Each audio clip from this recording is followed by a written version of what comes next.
결정을 하고 반란을 일으킨 겁니다. 그게 뭐다? 바로 자기 공로를 자랑하는 자들인 거예요. 그러니까 여러분 마귀가요 막 뿔 달리고 막 무섭고 피 흘리고 이런 게 마귀가 아니에요. 여러분 귀신의 실체가 어떻게 생겼는지는요 명확하지가 않습니다. 왜 그러냐면 우리나라 사람들이 귀신을 보면 어떤 귀신을 보죠? 일단 소복을 입어야 돼요. 그죠? 그리고 또 뭐 해야 돼요? 머리를 풀어헤치고 또 그죠? 조금 더 무서우면 눈이 까맣고 그죠? 피를 좀 흘리면 굉장히 무섭죠. 그죠? 우리 한번 그게 분장하고 옆에 차 세워볼까요? 우리 도로에서? 난리가 날 겁니다. 이게 중계동에. 우리 한국 기독교인들이나 한국 사람들은 귀신을 보면 꼭 그런 귀신을 봐요. 여러분 근데 서양인들은 귀신 보면 뭐 보는지 아세요? 어떤 귀신? 드라큘라나 그 서양 귀신은 굉장히 좋아요. 양복 입고 나타나요. 넥타이 딱 차고 양복 입고 나타나고 사신이라 그래서 낫 이만한 거 들고 다니는 사람 아시죠? 예, 이만한 낫 뜨는 해골 있잖아요. 되게 우비 같은 거 뒤집어 쓰고 그런 귀신을 봐요. 그러니까 귀신의 실체가 어떤 문화권 안에서 그 사람에게 두려움을 주기 위한 공포의 존재가 나타나는 거지 실체하는 존재가 있는 게 아니라는 거예요. 어떤 특정한 그냥 영적 존재입니다. 영적 존재. 형상으로서의 실체가 분명한 게 아니라는 거예요. 우리에게 공포감을 주기 위해서 가장 큰 공포를 느끼게 하는 것들을 우리가 야기시키는 거예요. 보여주게 만드는 거예요. 그렇다면 진짜 마귀가 뭔지 아십니까? 진짜 사탄의 일은요. 자기를 찬양하는 자들인 거예요. 하나님 없이. 내가 얼마나 존귀한 존재인지를 인정받고 싶은 자들, 그것을 위해 열심히 뛰는 자들, 그들이 다 마귀라는 거예요. 그러니까 마귀는 누구 안에 있다? 내 안에 있다. 파리의 연인 있잖아. 내 안에 있어. 얘기하는 게 뭐야? 마귀한테는 얘기해 우리가. 네. 여러분 우리가 2019년까지 우리 인생이 어떻게 보면 마귀의 인생을 살았는지도 몰라요. 내가 열심히 무언가를 하고 내가 무언가 하나님 앞에 최선을 다하고 봉사하고 헌신하는 과정과 내가 하나님을 향한 마음이 있다라고 하는 그 여러분의 브로치와 같이 그런 액세서리가 여러분이 하나님 앞에 내놓을 만한 구원의 확신과 증거였다라면 그럼 제가 단연코 얘기하는데 여러분은 다 마귀에게 속은 자들이에요. 우리의 구원과 우리의 진짜 복은 어디로부터 나오냐면 내가 얼마나 쓸데없는 자인지 내가 얼마나 예수가 필요한 자인지 내가 얼마나 가치 없는 존재인지를 깨달아야 예수에 대한 필요성을 절대절명으로 느끼면서 그분 앞에 나오게 돼 있다는 거예요. 자기 자신이 얼마나 큰 죄인지를 고백하지 못한 채 겸손과 하나님께 내가 죄인이라고 고백하고 있는 그러한 모습은요. 그는 인격적인 윤리가 자기 수양의 결과입니다. 복음의 은혜가 아니라 내 진정 영혼의 깊은 것부터 내가 얼마나 쓸데없는 자인지를 고백하는 것 이것이 진짜로 여러분 안에 깊이 영혼의 깊은 것부터 나오지 않는다라고 한다면 여러분 진짜 여러분이 어떤 고백을 한다 할지라도 그 고백은 귀에 듣기 좋은 말을 하고 있는 거예요.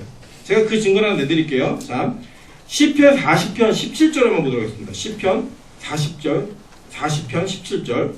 자, 나는 가난하고 궁핍하오나 주께서는 나를 생각하시오니 주는 나의 도움이시오 나를 건지시는시라 나의 하나님이여 지체하지 마소서라고 얘기해요. 자, 여기 보니까 자기는 뭐가 돼요? 가난하고 궁핍하대요. 그러니까 이게 굉장히 가난하고 궁핍하다는 고백 같죠? 이 고백이 누구의 고백이냐? 다윗의 고백입니다. 여러분 다윗은 인류의 역사상 가장 많은 부를 누렸다고 하더라도 과언이 아닌 사람이에요. 그죠? 어떠한 권력과 어떤 힘이 있었는지 우리 다 압니다. 근데 그가 뭐라고 얘기하느냐? 나는 가난하고 궁핍하다라고 얘기했어요. 보세요. 시편 51편 1절부터 3절 한번 보도록 하겠습니다. 시편 51편입니다. 하나님이여 주의 인자를 따라 내게 은혜를 베푸시며 주의 많은 긍휼을 따라 내 죄악을 지워주소서. 나의 죄악을 말갛게 씻으시며 나의 죄를 깨끗이 제하소서. 물은 나는 내 죄가를 아오니 내 죄가 항상 내 앞에 있나이다. 이 누구의 신지 아십니까? 다윗의 시예요. 여러분 다윗이 한 일국의 왕이었고 그가 하는 시대에 고대 근동지방을 제패했던 제왕이었습니다. 제왕. 그 제왕이 뭐라고 고백하냐면 자기 가난하고 궁핍한 자라는 거예요. 그가 뭐가 가난하고 궁핍했을까요? 딴 거 아니에요. 영혼이. 육신이 궁핍하고 가난한 게 아니라 영혼이 가난하고 궁핍한 거예요. 영혼이. 그러니까 그는 자기가 얼마나 하나님 없이는 살 수 없는 존재인지를 알았던 사람이에요. 그래서 그는 하나님 앞에 철저히 매달리고 하나님 앞에 나아가는 일들을 주저하지 않았던 겁니다.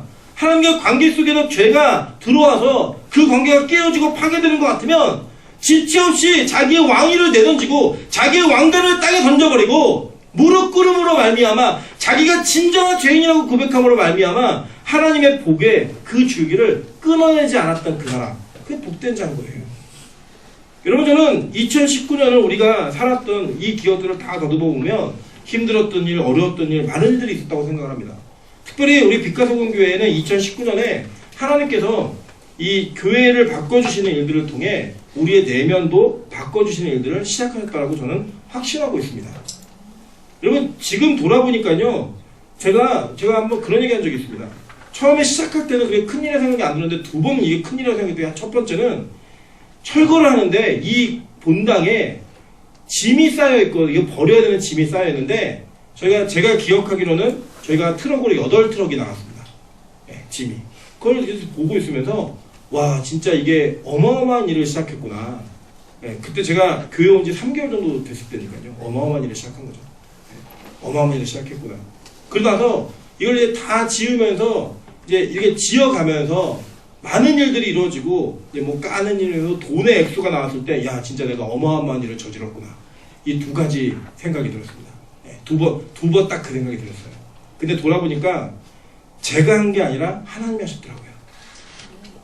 돌아보니까 제가 한 일이 아니라 하나님이 여러분의 마음을 감동시키시고, 하나님이 여러분의 헌신을 통해 이 일들을 다 이루어졌더라고요.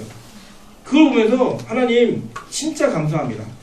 아까도 제가 교육자들한테 원래 이제 저희 수련회 갖고 찬양 고르라 그랬거든요. 그랬더니 우리 이주영 전사님이 하나 고르신 거예요. 아, 하나님의 은혜로 이 쓸데없는 자. 아, 제가 월컵 눈물이 올라오는데 너무 울면 설교 못할까봐 제가 눈물 참느라고 되게 고생 많이 했습니다. 아, 하나님의 은혜로 이 쓸데없는 자. 진짜 그 고백이 저의 진심의 고백이 되었으면 좋겠습니다. 그래야 제가 가난한 자거든요. 심령이. 그래야 복 있는 자의 확실한 증거가 저에게 나타나는 거거든요. 저는 우리 빛과소금교회가 그러한 은혜를 경험했으면 좋겠습니다. 제가 오늘도 들어오실 때 아마 기도 용지를 나눠줬을 거예요. 기도 제목 쓰는 걸 받으셨죠? 네, 그걸 이제 쓰시면 됩니다. 쓰시면 여러분 교회 제출용이 하나 있고 보관용이 하나가 있는데, 제가 여러분이 쓰신 기도의 제목들을 가지고 제가 올 1년은 반드시 그 기도의 응답의 어떤 결과들을 체크해 가면서 여러분 기도해 드릴 겁니다. 1년 내내. 그런데 그 기도의 제목이 여러분 적어도 말씀 가운데 확증이 되는 그런 기도의 제목이었으면 좋겠습니다. 이 땅의 어떤 환경의 변화를 기대하는 것이 아니라 진짜 내가 복 있는 사람이 되어서 저 심령이 가난해지는 데 있어서 불필요한 것들, 내 영혼이 아직 부서지지 않고 깨어지지 않고 무너지지 않아 나의 자아가 하나님과 관계를 여전히 붙들어서 무너뜨리고 있는 모습들이 있다면 하나님 그것들을 제해달라는 기도 제목을 반드시 써내셔야 돼요. 제가 그걸 놓고 기도하겠습니다. 1년 내내 기도할 거고, 내년이 되면 또 내년 거 모아서 기도하고요. 계속 기도할 겁니다. 지금 써서 내셔야 돼요. 그러니까 지금은 쓰지 마시고 시간을 드릴게요. 시간을 내시면 돼요. 그리고 이제 또 한 가지 이제 뭐 설교 시간에 빌어서 또 말씀을 드리면, 매해마다 저희가 안수 기도를 담임 목사님 해주셨잖아요. 원로 목사님께서 해주셨는데, 제가 이제 여러분에게 뭐 비공식적이었지만 우리 남전도의 어른들과 대화를 하면서 드렸던 말씀이 있습니다. 이제 올해는 안수 기도가 없습니다. 왜 없냐면, 제가 이 교회 위임 목사가 되기 전까지는 그 누구에게도 안수 기도하지 않겠다라고 말씀을 드렸습니다. 그건 제가 하나님과의 약속이고 교회의 질서와 교회에 대한 책임의 가운데 제가 하나님과 교회와 약속한 내용이기 때문에 제가 그것을 여러분 좀 양해해 주셨으면 좋겠습니다. 그거는 저희가 뭐 올해가 지나가면 또 어느 정도 결정이 되겠죠. 어떤 방향이든 그 방향성을 놓고 또 기도하겠습니다. 근데 중요한 것은 무엇이냐? 중요한 것은 저는 우리 빛과소금교회가 진짜 가난한 교회가 됐으면 좋겠습니다. 심령이 가난한 교회가 되었으면 좋겠습니다. 그러면 그 어떤 것이 우리에게 채워져도, 그 어떤 것이 우리에게 있다 할지라도 우리의 심령의 가난함은 하나님 아니고선 아무것도 채울 수 없다는 거예요. 우리 본문 한번 한 군데 한번 살펴보겠습니다. 우리 성경 한번 찾아보세요. 시편 131편입니다. 시편 131편. 자, 특세 때도 한번 나눴던 말씀인데, 이 말씀이 너무 저는 이것과 아주 긴밀하게 우리에게 가르침을 주고 있다고 생각합니다. 이 시편 131편 역시 다윗의 시입니다. 다윗이 성전에 올라가는, 그러니까 하나님께 예배 드리러 갈 때 올렸던 시예요. 근데 그 시의 내용이 뭐냐면 이런 거예요. 여호와여, 내 마음에 교만하지 아니하고 내 눈이 오만하지 아니하며. 여러분, 다윗 정도면 교만하고 오만해도 누가 뭐라 못해요. 그 정도 되면 위치에 있으면. 그런데 그가 큰 일과 감당하지 못할 놀라운 일을 하려고 힘쓰지 않겠습니다 라고 얘기하면서 뭐라고 고백하느냐. 2절에 보니까, 실로 내가 내 영혼으로 고요하고 평온하게 하기를 젖된 아이가 그의 어머니 품에 있음 같게 하였나니 내 영혼이 젖된 아이와 같도다 라고 얘기해요. 여러분 여기 아직 그 출산을 경험해보지 못한 분도 계시고 이제 경험한 지 너무 오래되고 기억이 안 나는 분도 계세요. 네, 기억이 안 나는 분도 계시는데 오늘 여기도 이제 임산부가 이제 앉아 계신 걸로 알고 있습니다. 근데 가끔 이제 임산부가 저희 아내도 이제 임신하다 보니까 힘들다고 얘기해요. 그럴 때마다 어른들이 하시는 말씀이 뭐냐면 그래도 배에 있을 때가 편해. 얘기하면은 사람들이 그러더라고요. 아니 왜 도대체 애 낳는 것만 아프다 그러고 애를 가졌을 때는 힘들다는 얘기를 왜 안 해주냐고.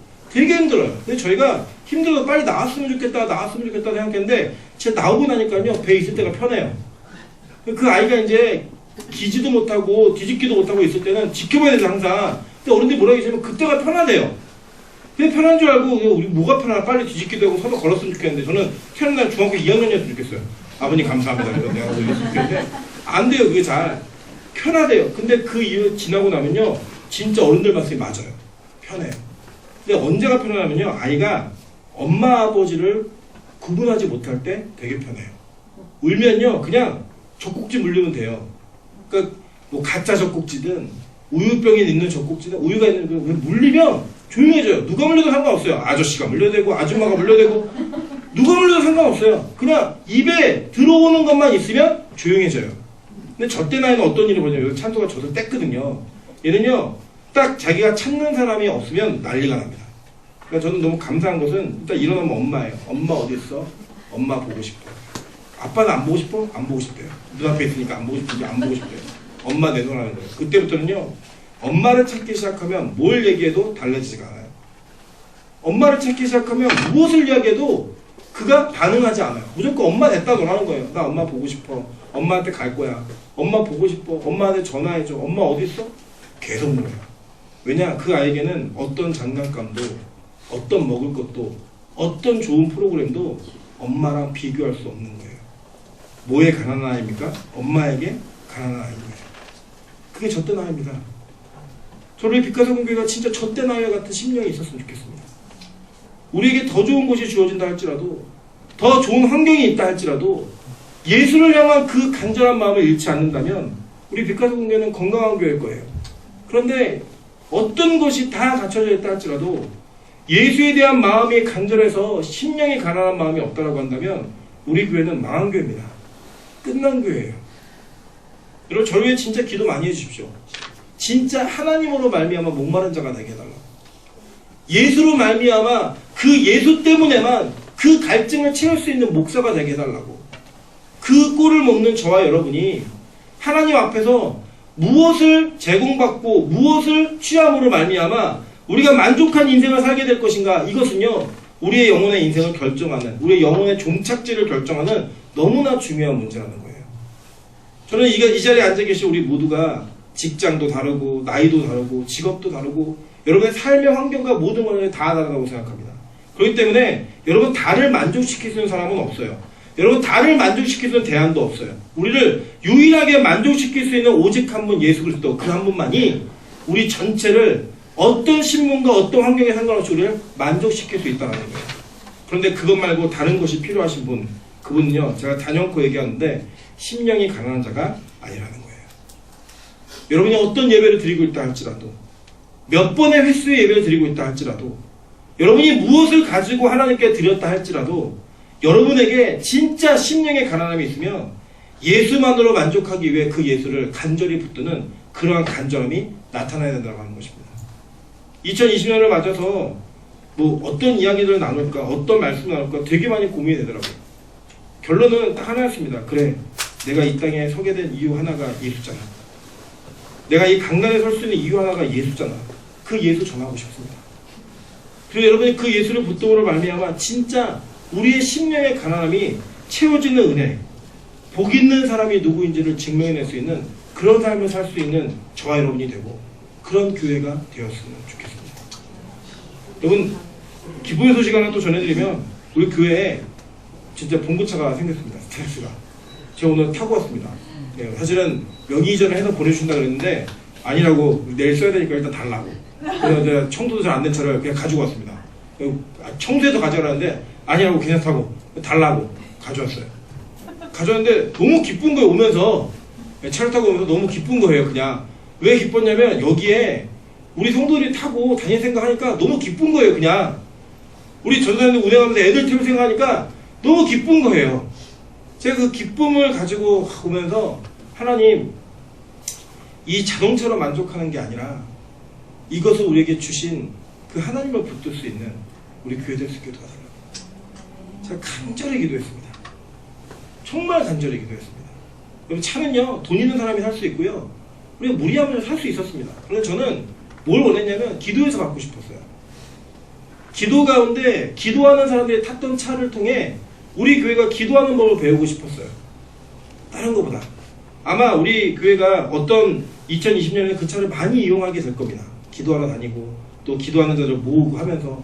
그때 여러분, 하나님, 우리가 이 차가 우리에게 주어진 것 때문에 감사하는 것이 아니라 우리를 외면하지 않으시고 우리에게 필요를 채우시는 그 예수로 말미암아 만족하는 인생이 될 수 있게 도와달라고 저는 그것을 붙들었으면 좋겠습니다. 앞으로도 마찬가지입니다. 여러분, 우리 교육자들이 앞으로 특성 있고 많은 비전과 꿈을 나누었습니다. 앞으로 이따가도 나눌 겁니다. 그런데 중요한 것은 무엇이냐면 우리 교회가 커지고 인원이 많아지고 그것 때문에 감사하는 교회가 아니라 하나님이 우리를 외면하지 않으셨고 우리를 붙드셨고 우리를 아직도 놓고 있지 않다라는 그 사실 하나 때문에 감격하는 교회였으면 좋겠습니다. 내일 10시 반에 우리 교회차가 처음으로 이제 운행을 할 겁니다. 타고. 아직 명의는 안 바뀌었지만 그 차를 타고 운행할 때 꼭 기도하십시오. 하나님, 이 차를 타는 자마다 예수로 인해 가난한 자가 될 수 있게 도와달라고. 예수를 찾는 심령이 가난한 자가 될 수 있게 도와달라고. 그 가난함을 통해 우리에게 맡기신 사명과 천국의 복음이 빛과 소금을 통해 펼쳐져 나가고 빛과 소금의 가정을 통해 펼쳐나가는 그런 은혜가 끊어지지 않는 그런 교회 됐으면 좋겠습니다. 그런 성도 되시기를, 그런 가정 되시기를 주님의 이름으로 축원합니다.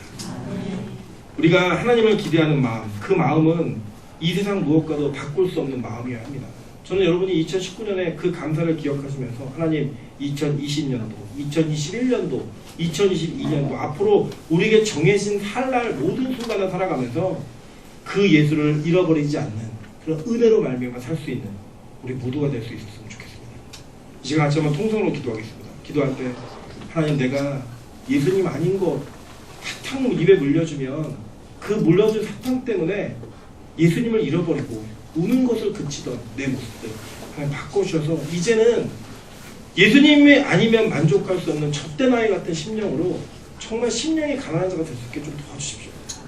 그 가난함으로 말미암아 온전한 예수를 붙들고 그 예수를 붙드는 것을 통하여서 천국의 소유가 되어지는, 이 천국의 소유가 현지형이거든요. 천국의 소유가 되어진 거예요. 그냥 예수로 인해 만족하는 인생, 하나님 그런 인생 될 수 있게 도와달라고 우리 주여 한번 크게 외친 후에 통성으로 같이 한번 기도하도록 하겠습니다. 주여!